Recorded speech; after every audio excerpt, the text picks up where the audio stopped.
ఇక national media అయితే national media అట్లనే ఈ శాటిలైట్ ఛానల్స్ అన్ని అది ఏ భాష అయినా సరే majority under control by BJP.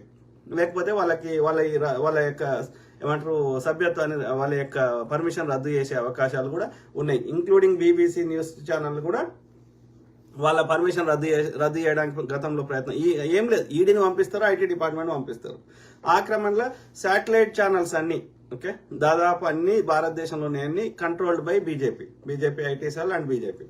So కాబట్టి అందులో వచ్చే ఇన్ఫర్మేషన్ 100% నిష్పక్షపాతంగా మన దగ్గరకు వస్తుంది అని నేను నమ్మట్లేదు. Same thing with Pakistan media. పాకిస్తాన్లో ఉన్న మీడియా కూడా కంట్రోల్డ్ బై పాకిస్తాన్ గవర్నమెంట్. కాబట్టి అక్కడ కూడా నిష్పక్షపాతమైన న్యూస్ వస్తుందని నేను అనుకోవట్లేదు. సో మనకి కరెక్ట్ ఇన్ఫర్మేషన్ రావాలి ఈ రిలేటెడ్ అంటే ఇంటర్నేషనల్ మీడియాని మనం చూడండి. CNN చూడండి, ఫాక్స్ న్యూస్ చూడండి, BBC న్యూస్ చూడండి,